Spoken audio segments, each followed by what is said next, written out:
et d'organisation de la journée de m'avoir consacré ce petit moment.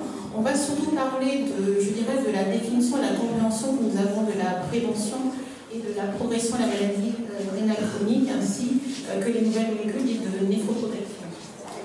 Alors, le plan, vous voyez, il est assez simple. Donc, un mot sur la maladie rénale chronique, puis la prévention, la progression telle qu'on peut la comprendre, et on terminera donc par ces nouvelles molécules. Alors, la MRC, c'est 850 millions de personnes dans le monde. En 1990, elle était la 36e cause de mortalité.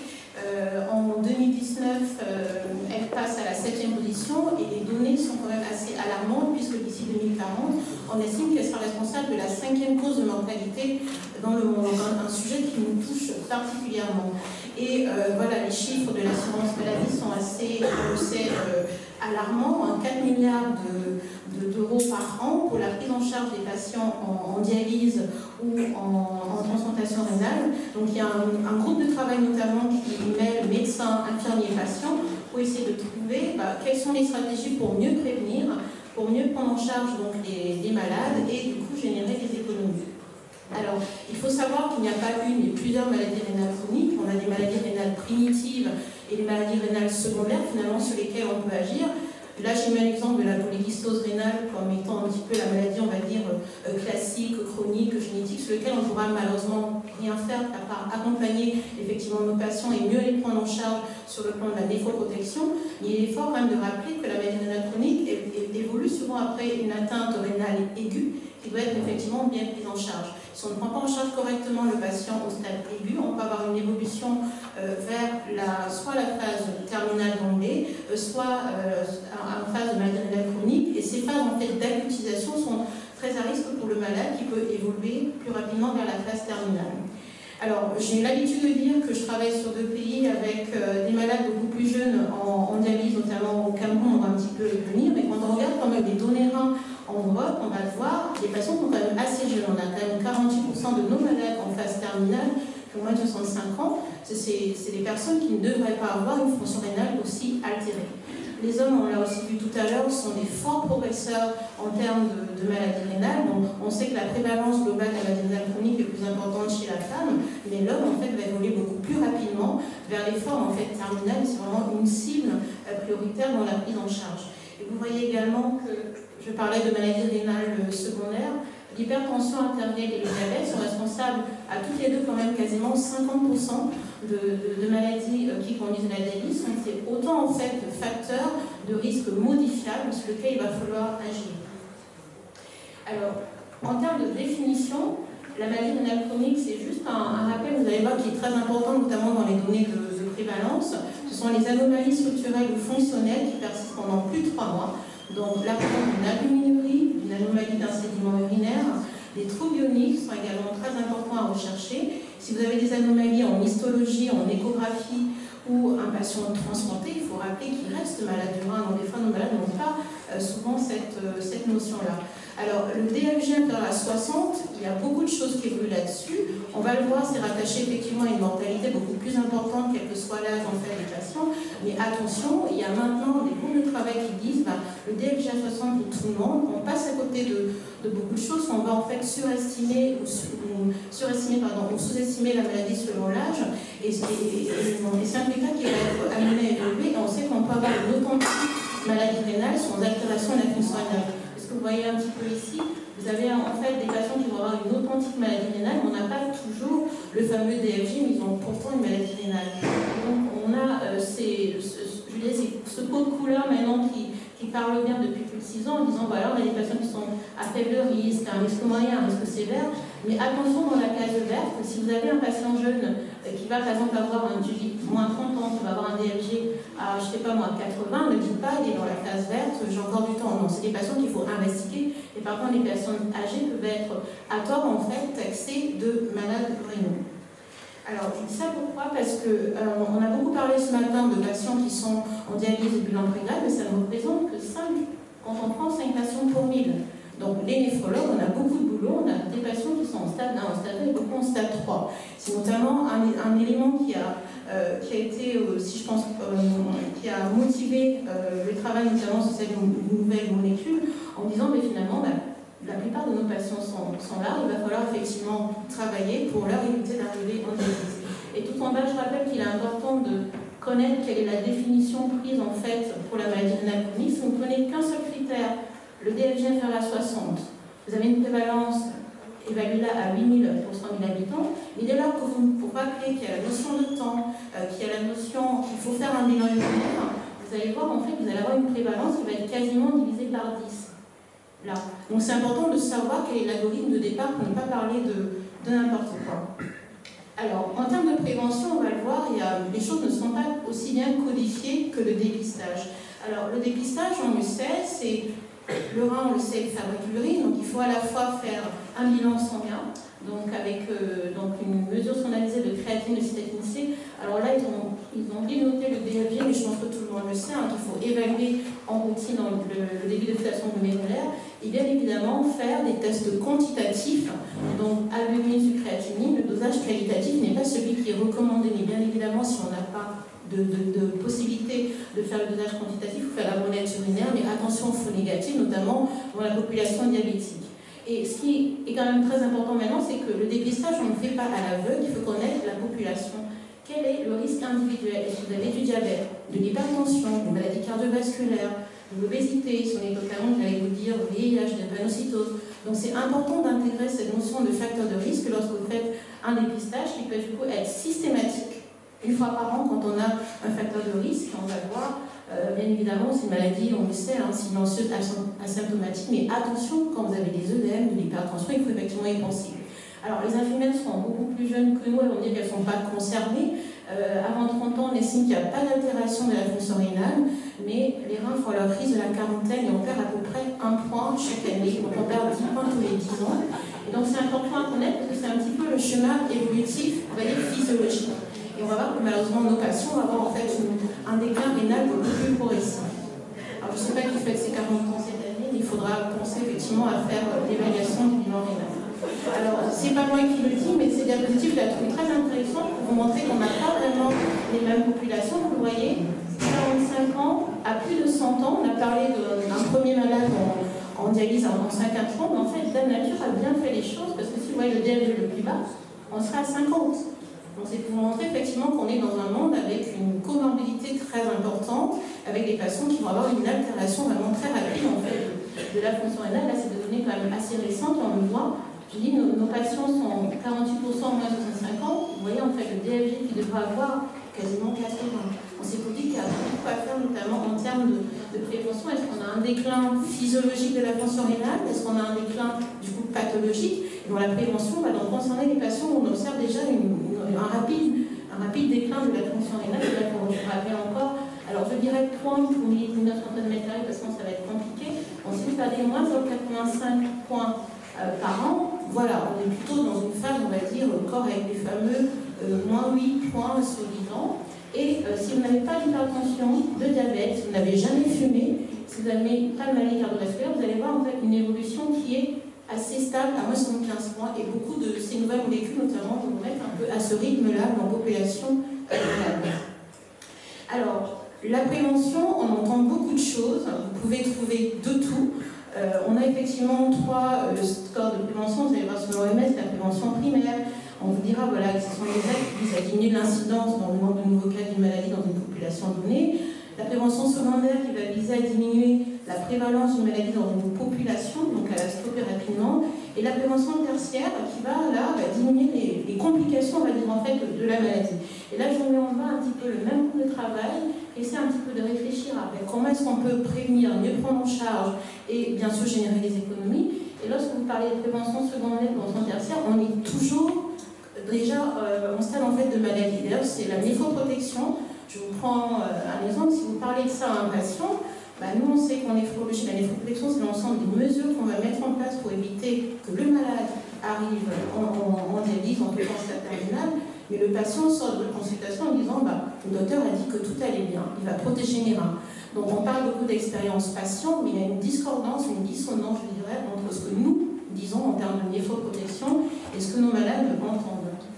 Alors, la prévention également, il y a également d'autres définitions qui existent. choix d'événements rénaux. Ces événements rénaux, c'est la mise en dialyse, la greffe, une altération effectivement sévère de la fonction rénale ou encore un décès par exemple de cause rénale ou autre.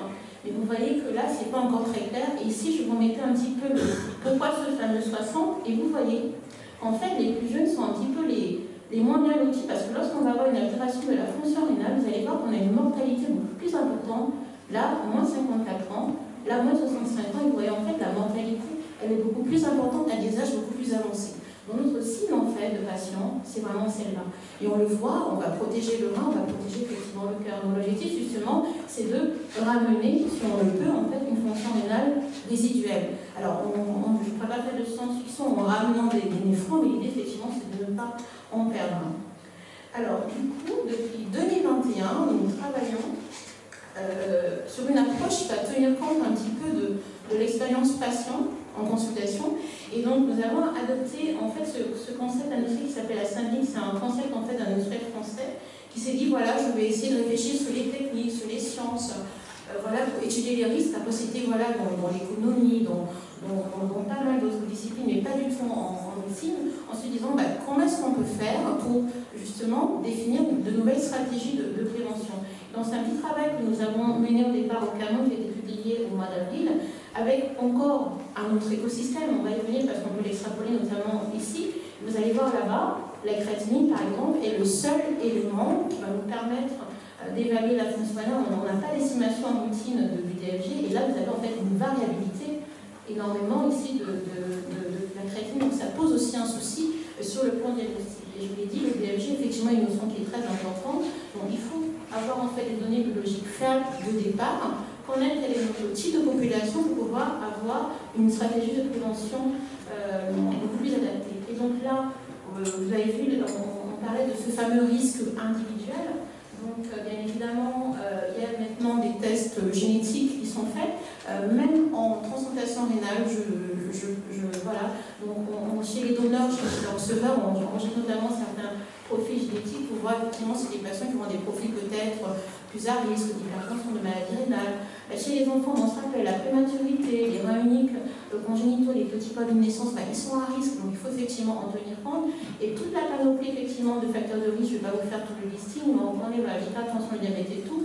Et la notion d'âge, on ne sait pas trop, est-ce que c'est 30, est-ce que c'est 40 ans. L'HAS en 2012 mettait un cut-off à 60. Est-ce que c'est vraiment encore le cas en France? Il y a beaucoup de discussions. On s'est dit voilà, quel est mon facteur de risque et quel type de prévention je vais pouvoir mettre en place.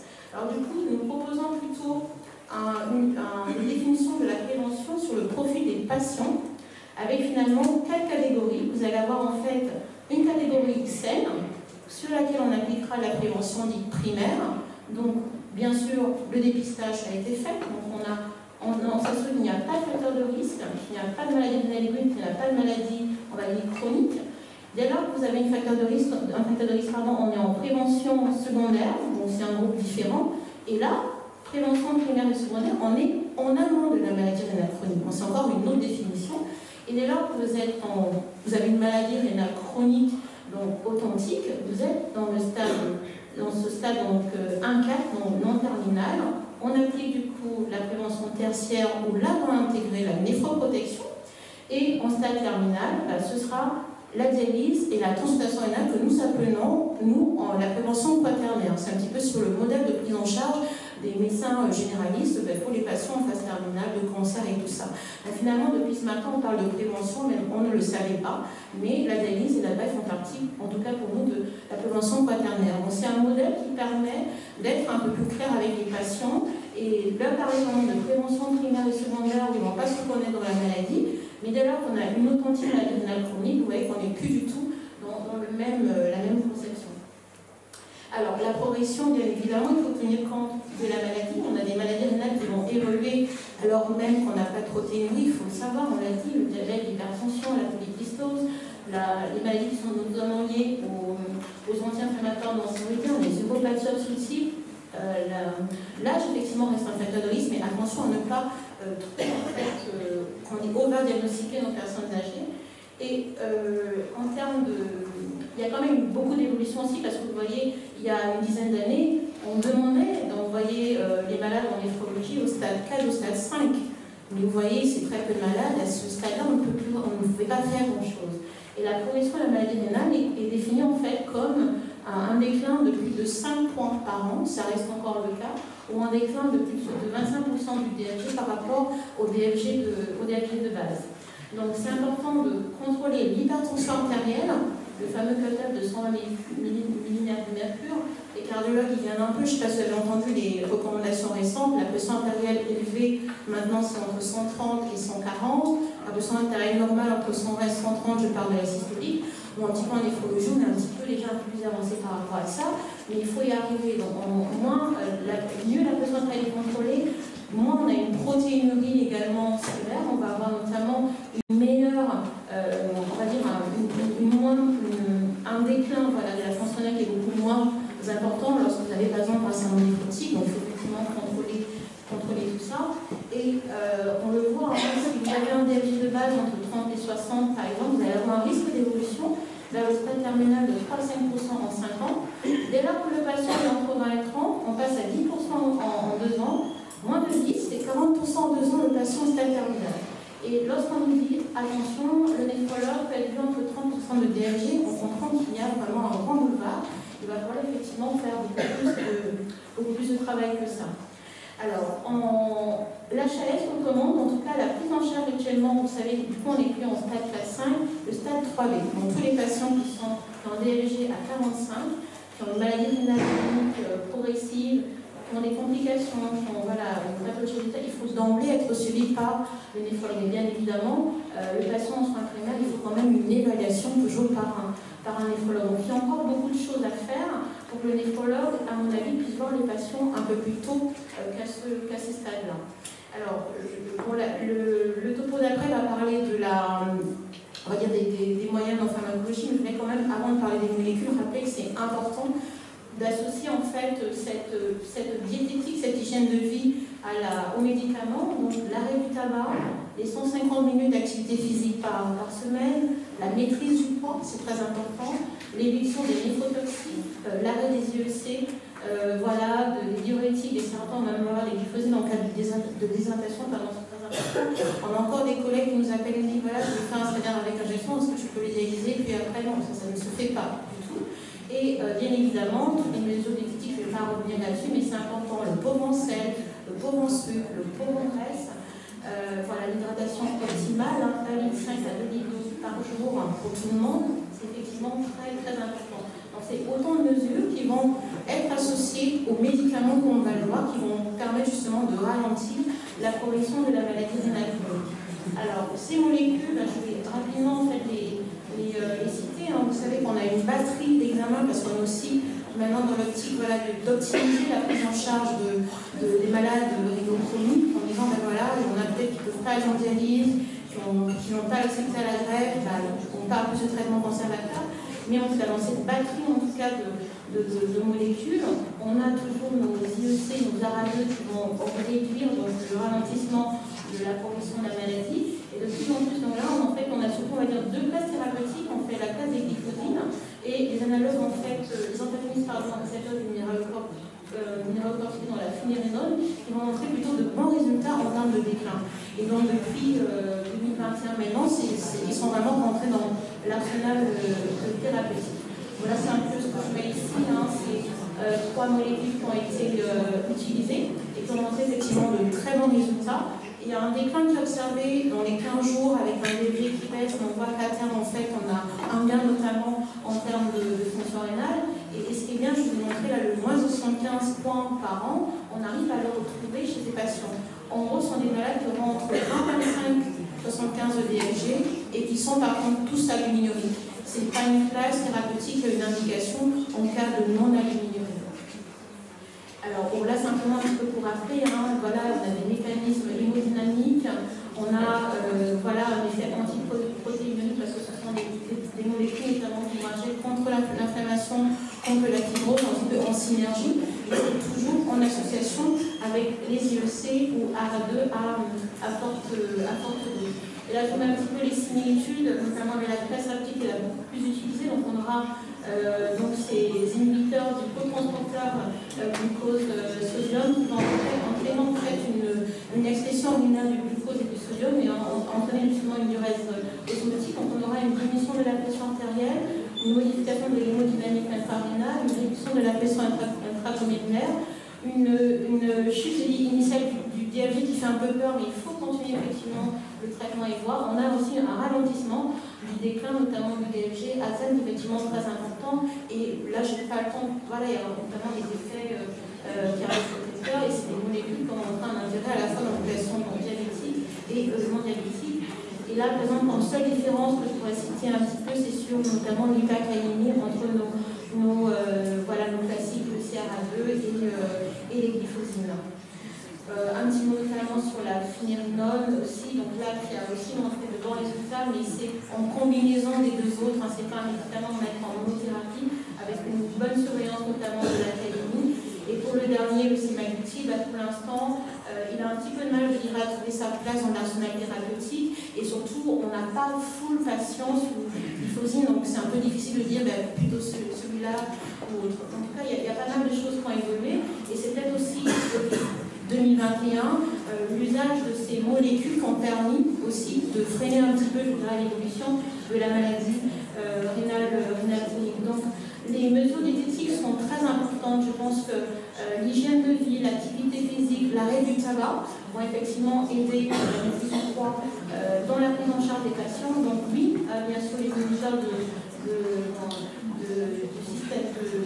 Pardon, en tout cas, IECA2 associé au glyphosine, la finérinone bien évidemment, pour avoir à la fois du cardio et des protection. Donc on est très content effectivement d'avoir, je dirais, un petit peu dupliqué les propriétés de ces antidiabétiques au niveau rénal.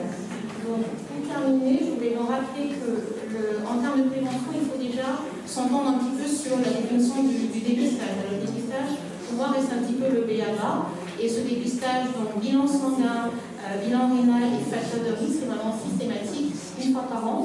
Et donc, on a un peu développé, voilà, un peu à l'ère aussi de la néphrologie verte, tout ça, ce qu'on appelle la non-néphrologie, où nous, on s'intéresse vraiment à l'expérience un peu du patient aussi. Quand on y parle, voilà, de néphroprotection, ça ne donnait pas trop de sens, mais voilà, c'est dire quand on parle de prévention primaire, en population générale ou prévention secondaire, en population à risque, l'idée, c'est évidemment de réduire l'incidence de la prévalence de la maladie rénale progressive et notre véritable cible. On le voit, l'hypertension, le diabète. Et là, vous avez un déclin annuel très fort, plus de 5 points par an, c'est très important. Donc, il faut agir sur tous les facteurs de progression, l'hypertension, la protéinurie, le déclin, l'acidose métabolique. La néphroprotection, c'est de la prévention tertiaire, ce n'est pas de la prévention secondaire notamment. Et va donc combiner des moyens non pharmacologiques voilà, qu'on avait rappelé à ce médicament. Et la prévention quaternaire, en tout cas c'est la définition que nous proposons, va éviter notamment la mortalité chez les patients qui sont en phase terminale. Et elle va donc inclure la dialyse et la consultation rénale. Et donc pour les nouvelles molécules, on a pas mal. Donc point d'information pour le dernier, mais l'idée c'est de dire, voilà, ce sont des molécules qui sont efficaces et qui ne le sont pas en monothérapie. Voilà, donc je tenais à vous remercier pour ce 20 mai d'opinion. C'est la fête de mon top Cameroun, donc un petit clin d'œil également à l'équipe qui a travaillé sur cet article. Merci.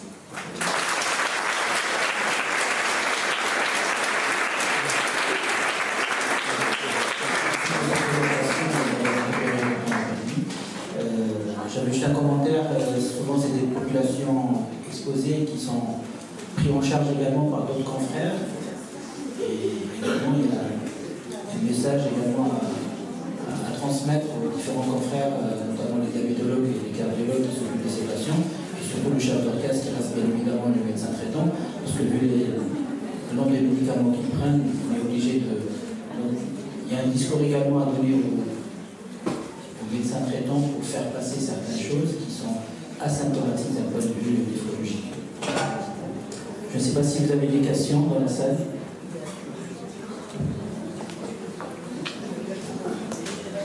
Merci pour ce très bel exposé. Alors, parmi les personnes qui sont dialysées, on l'a vu tout à l'heure, il y a quasiment 50% de personnes qui sont diabétiques de type 2 pour les insulines. Il y a en France 3,5 millions de diabétiques qui ont type 2. plupart sont vus ni par vous, ni par nous, diabétologues. Ils sont suivis en centenaire. Très longtemps. Ils arrivent d'abord chez les diabétologues, quand ils commencent à avoir des difficultés d'équilibration, et puis secondairement chez eux. Et trop tard. On a parlé de la perte néphronique supérieure à 5 millilitres par an. C'est un paramètre qu'on peut étudier très tôt dans la vie d'un diabétique de type 2, même à un moment où il a une créatinine normale et un débit de filtration qui a 75 ans, mais avec une perte néphronique élevée. Moi, je pense que si on regarde vos critères, on était dans la prévention secondaire. Moi, je pense qu'il faut vraiment mettre en œuvre toutes les mesures de protection néphronique, y compris thérapeutique, chez ces patients-là, qui ont encore une fonction rénale qu'on peut considérer comme satisfaisante, mais dont on sait que la perte néphronique les amène très vite dans des problèmes avancés. Après, c'est vrai que oui, voilà, on est un peu, comment dire, quand on discute notamment avec les non-néphrologues, l'hyperfiltration glomérulaire, c'est une notion qu'ils ne connaissent pas, ils sont dans la population diabétique. Donc on ne va pas nous adresser les patients et après on va nous dire attention, les glucoses c'est jusqu'à 30 à 60. Donc ce patient effectivement diabétique ne va pas bénéficier de toutes les mesures parce qu'on estime que l'altération de la fonction rénale n'est pas encore suffisante. Mais en même temps, voilà, il y a 10 ans, on disait non, nous on ne gère que les stades 5. Et maintenant on revient un peu vers les non-néphrologues en disant en fait on peut faire un. Voilà, donc c'est vrai qu'il y a un travail énorme qui est à faire. On reste un peu. Alors, un patient diabétique a une hyperfiltration gloméulaire, alors il faudra un petit peu qu'on mette son albuminurie, comment est-ce que. Voilà, je pense qu'il va être un peu dans les de prévention secondaire ou tertiaire aussi, parce que c'est une albuminurie, pour moi, on est effectivement dans les mesures de. Après, le gros problème, c'est qu'en tout cas, nous, en néphrologie, la prévention était toujours gérée un peu par les médecins généralistes. C'est-à-dire que nous, les spécialistes, c'est on va dire de façon un peu schématique, voilà, c'est le médecin généraliste, on reprend les Gagnaz de 2012, c'était voilà, si la forme n'est pas rapidement corrective, vous pouvez gérer, sinon on est faute. Mais en fait, on n'a pas non plus accompagné le médecin généraliste dans c'est quoi la forme rapidement corrective, comment est-ce que je dois faire. Donc, c'est en effectivement qu'on a un peu perdu du temps. Mais je suis assez d'accord qu'il faut, en fait, là on parlait avec des non-néphrologues et revoir aussi nos pratiques. Mais quand moi j'ai un MG qui me dit, non, de quoi c'est entre 30 et 60 de DFG, voilà, ça peut être un peu compliqué. Les CPU, là, c'est quand même un outil très fiable pour faire passer des messages sur tout ça. C'est ça, donc en plus, l'éducation thérapeutique et également l'éducation thérapeutique qui est importante. Ça, c'est la version côté pas médecin traitant, pas les autres spécialistes, mais plus les patients.